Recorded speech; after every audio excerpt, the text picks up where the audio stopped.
Coucou tout le monde, c'est le Steph et vous m'aviez manqué. Je tenais absolument à revenir assez rapidement depuis le début d'année, depuis la dernière vidéo que j'ai pu poster, je crois, le vendredi 8 janvier.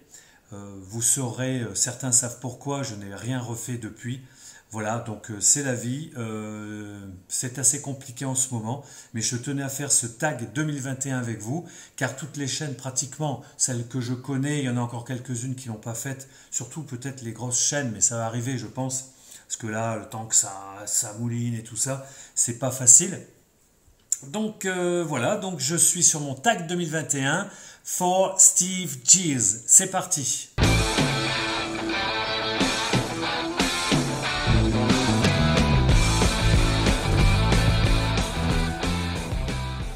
Première question, une découverte en 2020. Voilà, le premier album, Thérapie Taxi, groupe français, électro, pop, hip-hop, très très bonne compo, de très bons textes pour les jeunes certes, mais franchement ça m'a revigoté, c'est jouissif comme tout. Premier album donc Cadavre Exquis 2019 que j'ai découvert 2020. Je remercie EMG Sounds qui l'a présenté mais sur le deuxième LP Itzal, un tube vraiment. J'ai trouvé vraiment, je l'ai écouté Itzal vraiment beaucoup sur le deuxième LP. Là j'ai celui-ci en vinyle, c'est un double vinyle marbré, bleu foncé, bleu nuit marbré que j'ai trouvé d'occasion, pas cher. Et qu'est-ce que je peux vous dire sur ce groupe? Que malheureusement pour lui, bon, ils se sont pris peut-être la tête, je ne sais pas trop un petit peu leur vie à ce groupe-là. C'est malheureusement 2021 pour eux, c'est la dernière fois qu'ils vont se revoir puisqu'ils quittent la scène en tant que Thérapie Taxi. Voilà, Thérapie Taxi, génial. Vous pouvez y aller, Cadavre Exquis ou le deuxième LP, Itzal. Deuxième question. Un achat pendant le confinement? Eh bien oui, j'ai réussi pendant le confinement à aller acheter vite fait en loose day le dernier Fiona Apple. J'espère que ça brille pas trop. Ce n'est pas un Gatefold, mais par contre c'est un double. Fiona Apple est assez extraordinaire dans son style. Il va falloir quand même aimer un petit peu car elle part en vrille de temps en temps dans ses morceaux. C'est pas facile car elle utilise des instruments souvent assez naturels. Elle a une voix qui part dans tous les sens, mais par contre c'est assez extraordinaire. Donc c'est le dernier album de 2020, Fiona Apple, Fetch the Bolt Cutters, un double non gatefold et noir. Avec, qu'est-ce que je peux vous dire? Ici, voilà, avec un petit livret. Uniquement sur les quelques crédits et ses paroles de ses chansons. Fiona Apple, je les ai toutes, je l'ai tout en CD plus ce nouveau, donc double LP Fiona Apple, je vous le conseille, mais c'est bon, ça c'est faut écouter, comme dirait Joseph, c'est pas accessible à tout le monde. Pourtant, c'est très bon. Après, alors, un disque que vous souhaitez trouver en 2021. Alors, je vais vous dire tout de suite ce que j'aurais bien aimé. J'en ai cherché, j'en ai beaucoup. Hein. J'aimerais bien, je vais vous montrer ces CD. C'est le groupe de New Wave, Cold Wave, synth pop, un peu tribal par moment, Bel Canto. Bel Canto, je les ai un peu rincés aussi, ceux-là. Donc ça, c'est le deuxième LP, Bel Canto. On est dans de la New Wave extraordinaire, Birds of Passage, groupe norvégien constitué à l'époque de deux frères et la chanteuse, où ils sont 3 ou 4. Puis, donc là, c'est en 1989. Donc c'est de la Dream Pop, Synth Pop, New Wave. Ici, très très bon, très très bon. Puis ils sont partis un petit peu dans une synth pop plus pop, on va dire, avec ce CD-là, Bel Canto, donc, alors comment ça s'appelle? Shimmering, Warm and Bright, excellent. Ces deux-là, je les adore. Et si je pouvais les retrouver, car ils coûtent une blinde hein, sur Discogs, ça coûte très cher avec le port, c'est même pas la peine. Ces deux-là, ils existent, mais c'est trop cher. Donc j'aimerais bien voir peut-être les trouver en 2021. Et là, il faut les acheter. C'est une merveille totale. Je vous montre rapidement ce que j'avais aussi de Belcanto. Un peu moins bon, je trouve, la Magic Box, le 4e LP du groupe, avec toujours la même chanteuse et le même... un des frères est parti à l'époque. Et ici, ce promo interdit à la vente. Donc je suis assez content, qui vaut quand même un petit prix sur Discogs, si vous le trouvez, voilà, avec des remixes de certains morceaux de celui-ci. Voilà pour Belcanto. Troisième question. Un coffret. Je dois vous présenter un coffret.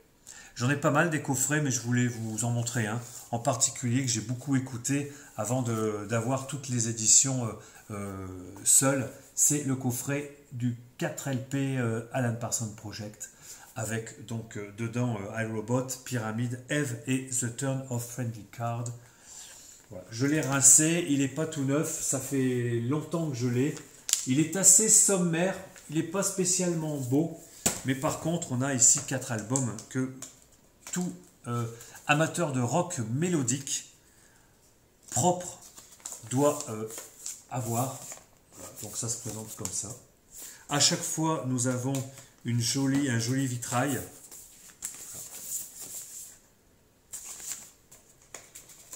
Pour Eve, la dame de cœur. Et pour iRobot, un roi un peu robotisé. Voilà. Donc je les ai vraiment bien écoutés, ils ne sont plus neufs du tout.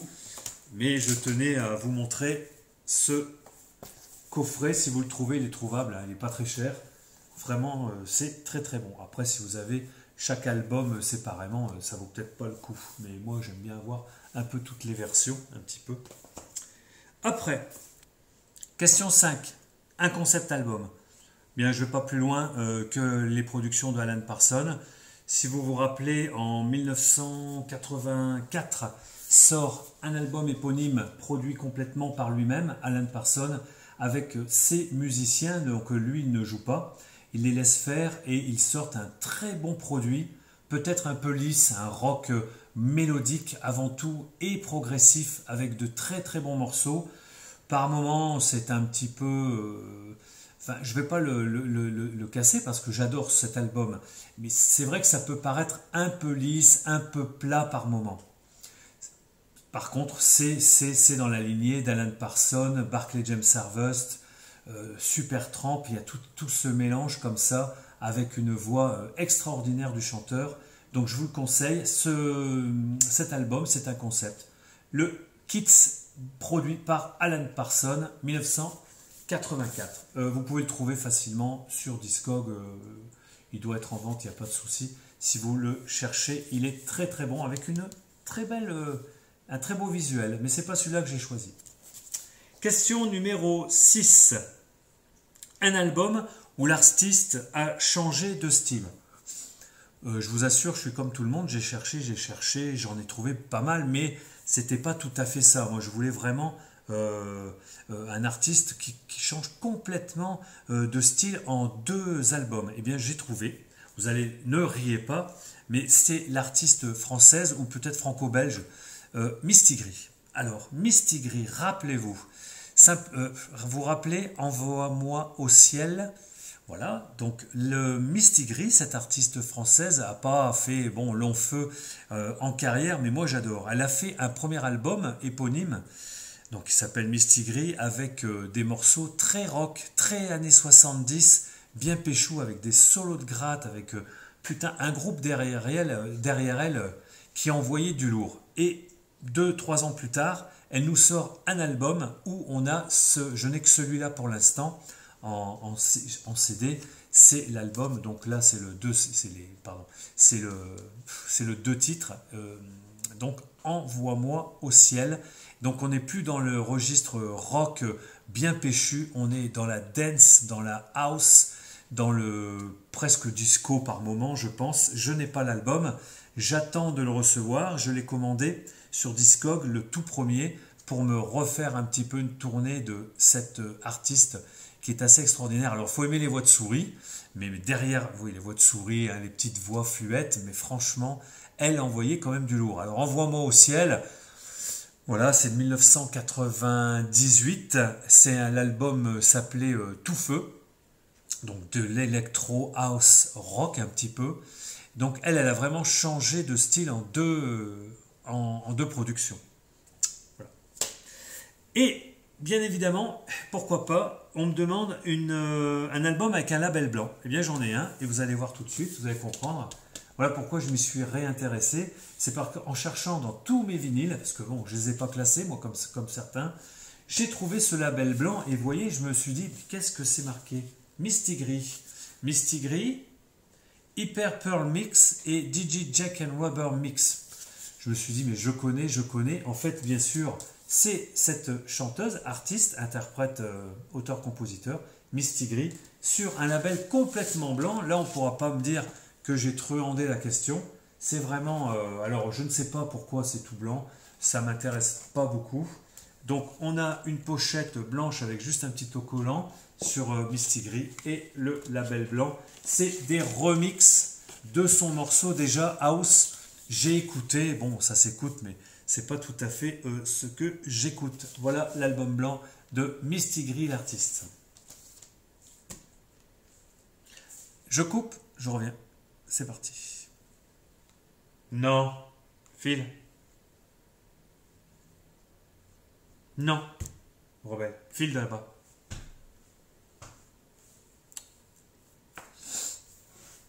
Allez, un album compilation, question numéro 8.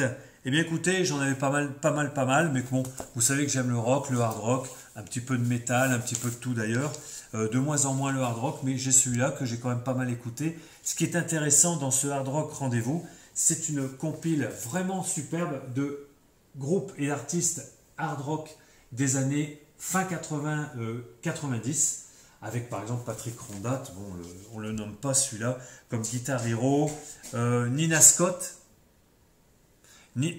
excusez-moi, c'est rebelle, on va avoir ça pendant toute la vidéo parce qu'il n'en peut plus et comme je voudrais la finir. Voilà, Nina Scott. Alors je vous donne un petit peu les noms des groupes. On a bon, dans le hard rock à la limite vraiment Iron Maiden, on a du Firefox, on a du Jumper Lace. Voilà. Donc très bonne compile. J'aime pas trop les compiles en général. Voilà. Mais là vraiment avec ici, vous voyez, tous les artistes ou tous les groupes se sont prêtés au jeu des photos. Hard Rock Rendez-vous. Donc c'est une édition Vogue de 1990 ou 89. Voilà. Patrick Rondat, en plus, très très bon morceau à l'intérieur de cette compilation. Question numéro 9, un album qui raconte une histoire. Bon, c'est clair, il y a The Wall, il y a Tommy Daewoo, donc on les a vus passer dans les vinyl tags, d'autres que je ne savais pas que cela pouvait raconter une histoire, et surtout c'est un album, donc c'est un vinyle qu'il faut, plutôt qu'un CD, parce qu'en CD j'en ai quelques-uns qui racontent des histoires, mais bon, je ne vais pas vous les présenter. Et j'ai réfléchi, et j'ai trouvé celui-ci, il va aller très très bien. Il va aller très très bien, surtout que c'est un album de famille qui est encore neuf, mais alors de chez neuf. Et oui, Gérard Philippe qui va raconter Pierre et le Loup Prokofiev. C'est pas extraordinaire, je ne le présente pas, mais regardez-moi ça. Attendez, je vais enlever la petite niflette. Voilà, donc l'album est complètement neuf. J'ai retrouvé il n'y a pas longtemps, donc voilà, au niveau familial. Et quoi de mieux que de se remettre ça dans les oreilles. C'est génial, quoi. Il n'y a rien à dire. Je l'ai réécouté, c'est vraiment super génial. Orchestre symphonique de l'URSS. Voilà, un original comme neuf. On le trouve souvent rincé dans les farfouilles, celui-là. Mais là, celui-là, je suis très fier de l'avoir dans un état comme s'il était sorti des presses. Pierre et le Loup. Ah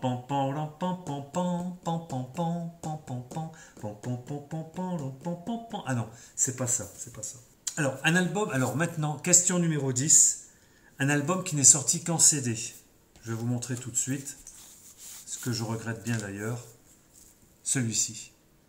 et pas que, puisque toutes les productions de Daran et les Chaises en premier et Daran après par la suite, je ne pense pas qu'il soit sorti en vinyle. Mais celui-ci d'album, c'est l'album de l'apogée de Daran pour moi. Je les ai tous. Hein. Celui-ci, je vais déjà vous le montrer, c'est un digipack, on va dire, hein, cartonné. Augustin et Anita, que j'ai aussi rincé. Hein, après la période vinyle, hein, quand il n'y en avait plus à se mettre vraiment sous la dent et que le CD avait pris part, vraiment avait pris 100% pratiquement de la place au niveau musical dans les chaumières. Donc ce Daran, artiste français qui a eu des déboires il y a quelques années et qui est parti maintenant, je crois, vivre vraiment au Canada par là-bas. Malheureusement, il n'a pas du tout, et pourtant il est quand même connu Daran Bordel, mais il n'a pas eu, la carrière que j'aurais voulu qu'il ait escompté, hein, parce que Daran, il a une voix, mais c'est un tueur avec des compos, un groupe fabuleux. Et là, cet album, ce CD qui n'est pas sorti en vinyle, Augustin et Anita, je vous dis, il n'y a rien acheté dans son écoute. Musicalement, c'est extraordinaire. Le son, il est top. Je vous montre rapidement, parce que je ne les ai pas tous, mais presque, le premier Daran et les Chaises. Celui qui me l'a fait découvrir, c'est Nagui, quand il l'avait invité en guest star, en outsider dans une de ses émissions Taratata à l'époque. Il nous a sorti 2-3 morceaux Daran et les Chaises en live, mais un truc de fou. Il y avait le morceau... je crois qu'il avait chanté Aquarium, c'est sûr. J'ai dit, mais c'est qui ce type? C'est quoi ce groupe? Et c'est là que, bon, ben voilà, Daran et les Chaises. Daran et les Chaises avec un album encore qui est terrible parce que c'est de plus en plus rock. Là, c'était un peu rock, ouais, de plus en plus rock, un peu grunge, un peu alternatif, mais très très bon avec le titre Dormir dehors. Bon, c'est un Daran, un promotionnel qu'on trouve pas beaucoup. Celui-ci, c'est un promo, il est numéroté le 2081 en acoustique live à la Fnac, donc que j'avais trouvé, que j'avais déjà acheté quand même 60 francs, ce CD 4 titres. Ici, que je commence à aimer un tout petit peu moins, parce que là, on est un peu dans du grunge, ouais, un peu grunge, mais ça chante en français, c'est très bon. Daran. Voilà, donc là, il n'y avait plus les Chaises. L'album CD, c'est Déménage. Et le dernier où je suis moins d'accord avec lui et que j'ai arrêté de l'écouter, on va dire, c'est celui-ci. Et là, je crois qu'il était déjà parti, ou il allait partir, au Canada. Pêcheur de pierre. Il faudra que je réécoute ça, mais là, j'aimais moins ses productions. Et puis après, je n'ai plus acheté, mais il a commencé à être assez décrié, car il partait vraiment dans des délires... vraiment des délires musicaux qui ne me plaisaient pas ni à moi ni à certains. Donc Daran, celui-ci, hein, voilà, Daran, Augustin et Anita, courez, et celui-ci, le premier, Daran et les Chaises, vous pouvez y aller. Voilà. Après, 11e question. Un album, un album courant et un pas courant. Allez. Un courant qu'on trouve souvent je le trouve souvent en farfouille, dans les vides-greniers, on le trouve un peu de partout, dans les caches et tout. Le Pat Benatar, le Crimes of Passion, un album que j'ai rincé aussi, ça je peux vous le dire, j'adore Pat Benatar. Donc cet album courant que vous pouvez, si vous ne l'avez toujours pas, aller chercher, car c'est une bombe chez Pat Benatar. Un pas courant. Ah oui, un pas courant. Moi, je vais enlever quand même les pochettes, ça peut briller. Voilà, un pas courant en album. Alors celui-là, il est particulier. Axel Renoir, cette chanteuse, hein, qui a fait Magnum et Matinée dansante. C'est un album qui date de, alors je voudrais me tromper, 1994. Alors certains vont dire, mais en 1994, il n'y avait plus de production vinyle, ni rien du tout. Pourquoi tu as cet album-là? Alors certains savent pourquoi je l'ai. Et là, je vais vous montrer pour ceux qui ne savent pas. Oui, c'est son premier album de Axel Renoir. Je me rappelais plus, hein, je vous le dis tout de suite, je l'ai réécouté. Et je pensais connaître au moins un morceau, quelque chose de connu d'elle. Et dans l'album complet, je n'ai rien retrouvé de ce qui avait pu m'interpeller à l'époque. 1994. 1994, sort cet album, donc son premier album, Axel Renoir. Et en fait, regardez un petit peu ce qui est sympa. C'est en fait, c'est un CD. Voilà, donc sur une pochette très très cartonnée, fortement cartonnée, un gros carton. Et on a ici, voilà, le CD en fait d'Axel Renoir. J'ai trouvé ça génial. Je ne m'en rappelais plus, puisque je cherchais un album pas courant. J'aurais pu vous trouver un Pink Floyd, un original, des choses comme ça, mais ça, c'est un petit peu classique. Que là, si ça peut vous aider à éventuellement, pour ceux qui aiment, les collectionnateurs, je pense, peut-être qu'ils l'ont, hein, Cyril, salut. Axel Renoir, voilà, en album vinyle, mais c'est un CD à l'intérieur. 1994, il y avait pratiquement, il n'y avait plus du tout déjà de production vinyle. À cette époque, toutes les presses pratiquement s'étaient arrêtées. Question numéro...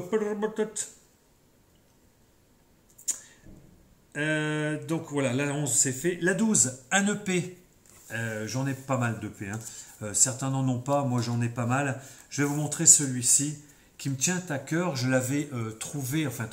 Je l'avais acheté dans une foire, dans une vente aux enchères, et je ne savais pas qu'il y était à l'intérieur de ces cartons. C'est l'album, donc l'EP de Johnny Hallyday.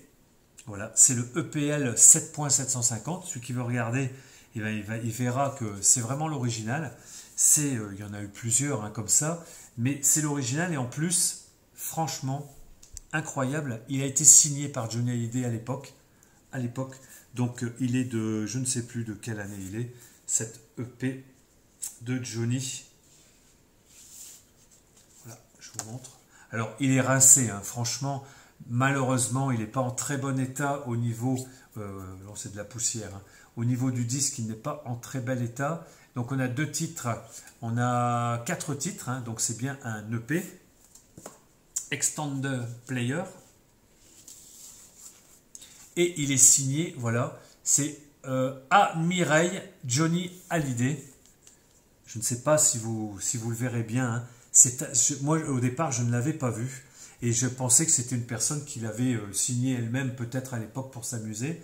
Et je l'ai fait, on va dire, pas expertisé, mais authentifié par un magasin de l'époque de disques. Il se reconnaîtra s'il nous regarde, Saga Disc à Mâcon, qui connaît très très bien ses chanteurs. Hein. Il est de l'époque en plus. Et quand je lui ai amené, il m'a dit « Ah, là, tu as une belle pièce qui peut être vraiment bien cotée. » Bon, moi, je l'ai depuis 20-25 ans. Il est signé par Johnny Hallyday avec sa signature d'époque. Il ne signait plus comme ça après. Et donc, c'est lui qui m'a dit « C'est sa vraie signature. » Voilà. « T'aimais follement » et de Johnny Hallyday avec « J'étais fou »,« Oh Oh Baby » et « Laisse les filles ». Voilà pour cette EP que je voulais montrer un jour. Bien, c'est fait. Je le pose ici. Question, attention. Question numéro 13. Un groupe de filles. Bon, ben, vous savez que j'aime bien les filles. J'aime bien les artistes femmes. Et bien, un groupe de filles. L'original, The Runaways, Live in Japan. Bon, je l'avais déjà présenté. Peut-être pas celui-là, mais celui qui va suivre. Voilà. Hein. Cherry Curry, Lita Ford, Joan Jett. Bon, des bombes, hein, vraiment rien à dire. Donc ça, c'est l'original, un original. Et ici, c'est celui que j'ai eu du mal à récupérer de la FNAC, le represse en tirage limité. Donc c'est pratiquement la même chose. Les visuels sont les mêmes. Hein. Il y a des textes qui sont un petit peu différents à droite à gauche. Sur du 180 grammes, on a, je vous le montre quand même, j'en montre un petit peu. Alors ça... Je ne sais pas, c'est peut-être celui de l'époque. Par contre, c'est le macaron et sur un tirage vinyle Clear Read Clear. Et le macaron violet est celui de l'époque Japan. C'est le Japan, c'est le pressage japonais, si j'ai bien compris, sur le petit obi qui se situe ici. Tirage limité, 1000 copies. Je vous conseille éventuellement de le trouver, je ne l'ai pas regardé depuis. Il est de 2019 ou début 2020. Voilà. Donc, très bon pressage, un très bon son. Mais je préfère quand même écouter les originaux, quand je peux. Voilà. Donc, plutôt là. The Runaways, que j'adore. J'ai quelques LP de ce groupe. Oui, je voulais vous montrer aussi. Ça va être facile, parce que les nouveaux disques, ils sont durs à remettre dans les pochettes. Ce qui est intéressant, c'est ce petit livret qui est magnifique. Alors bon, le démarrage comme ça, c'est un peu gras, quoi. Le grain n'est pas terrible, mais dedans c'est parfait. Voilà 2 LP qu'elles ont faites aussi. Voilà. Allez, je vous montre ce que j'adore, les nanas. Allez, c'est parti. On sort Joan Jett.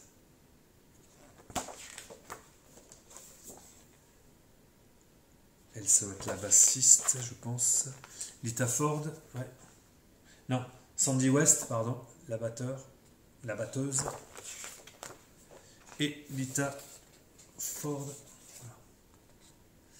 Super petit livret en plus dans cette édition à 1000 exemplaires. Mais je sais pas, je n'ai pas vu de numéro. Bon, bref, c'est pas bien grave. Allez, The Runaways, je vous assure, c'est extraordinaire comme groupe de nana aussi. Allez, question 14. Un album avec une couverture que vous aimez. Bon, j'en ai plein. Ça, j'adore. Bref. Mais j'en voulais un. Allez, je vous montre ça. C'est rien d'extraordinaire, mais c'est un artiste, un peintre que j'adore.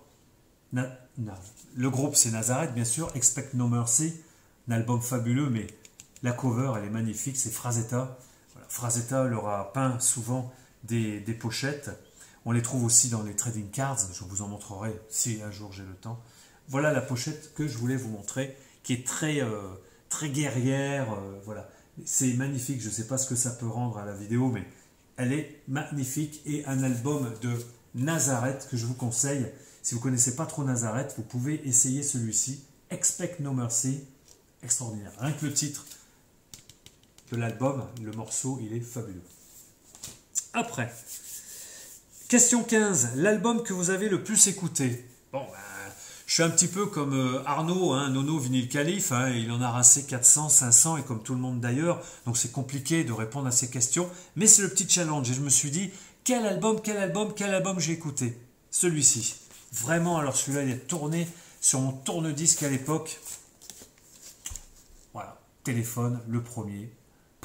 Qu'est-ce que vous voulez que je vous dise, hein, quand ils sont arrivés, que l'album est sorti... on n'écoutait que ça, hein. Moi dans ma stèle, dans ma sphère, c'était téléphone, Trust, Star Shooter, enfin bon.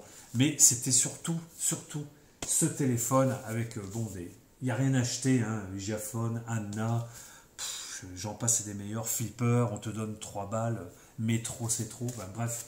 Voilà, l'album que j'ai vraiment rincé, et celui-là, eh bien, je ne l'ai plus, je ne sais pas où je l'ai mis, j'avais dû le racheter il y a un moment, 30 francs, voilà.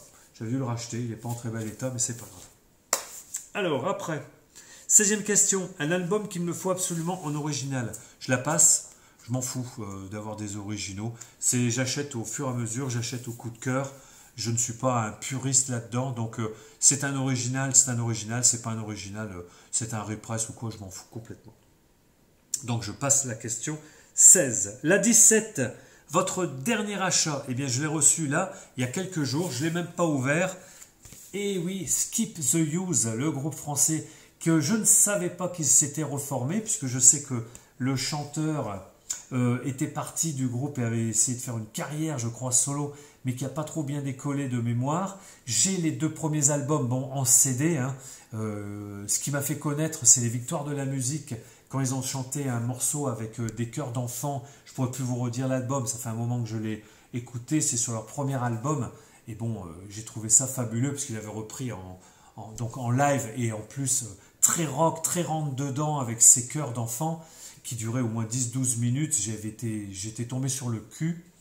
Et donc, je me suis tout de suite acheté le premier Skip the Use, que j'avais trouvé en CD, il y a quelques années, et le deuxième, Armageddon, ou Black Armageddon, de mémoire, que j'ai moins aimé, hein. C'est un rock dance, un rock disco, enfin, je ne sais pas comment vous expliquer ça, mais j'adore. Et là, je ne le connais pas, mais quand j'ai vu qu'ils étaient reformés, je l'ai acheté tout de suite. Donc, Skip the Use, hein, des copains de Chaka Ponk, hein. Voilà, deux groupes qui ont fait kiff. Chaka Ponk, bon, c'est sûr que ça marche encore du feu de Dieu, mais Skip the Use, faut pas les oublier. Donc le nouvel album, Past and Future, que je vais m'empresser d'écouter, car il est pas ouvert, que j'ai acheté dans la semaine. Après, un album incompris. Alors un album incompris, question 18.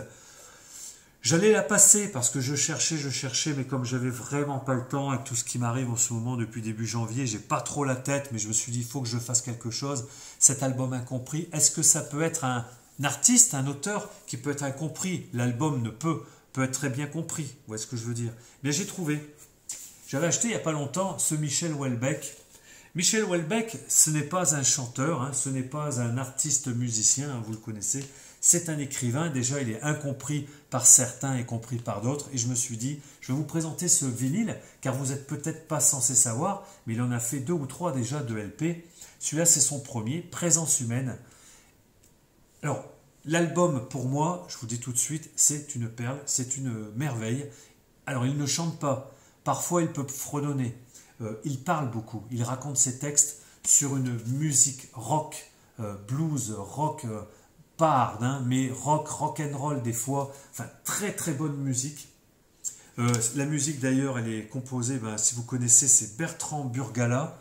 Il est super avec son groupe, c'est génial. Donc voilà, l'album incompris, plutôt l'artiste, hein, l'écrivain, c'est Michel Houellebecq qui s'essaye à faire de la musique. Mais franchement, l'album est très bon. Après, 19e et avant-dernière question, un album punk. Ah ben écoutez, un album punk, j'en ai quelques-uns, mais j'ai quand même des albums assez connus, hein, vous savez, les Sex Pistols, etc. Mais je voulais vous montrer celui-ci, Parabellum. Regardez Parabellum. Et même la pochette, elle est extraordinaire. Groupe français du Nord, du Nord, hein. Oui, tout à fait. Ça, c'est du punk, ça, c'est très bon. Ça envoie du lourd. Voilà. 4 garçons dans le brouillard, ça c'est l'arrière. Regardez-moi ça comme c'est beau. Regardez-moi cette pochette dessinée par Vuillemin, elle est extraordinaire. Regardez-moi ça, enfin bon, je n'ai rien à dire. Voilà la tronche de Parabellum, les 4 garçons dans le brouillard, et ça dépote, ça envoie. Donc n'oubliez pas que, bon, en France, on avait quand même une scène punk qui était vraiment, vraiment assez jouissive et extraordinaire. Il n'y a pas que Parabellum, hein, mais je voulais vous montrer, ça c'est un groupe, et c'est vraiment pas bête, c'est vraiment pas bête. Dernière question, ma réédition favorite de 2020, bien, je vais vous présenter cette réédition que j'ai eu du mal à voir, enfin j'étais dans les derniers à la commander, The Thing, John Carpenter, la BO, Ennio Morricone, donc réédition 2020. J'ai l'édition bien sûr coffret avec que j'ai acheté une blinde quand même.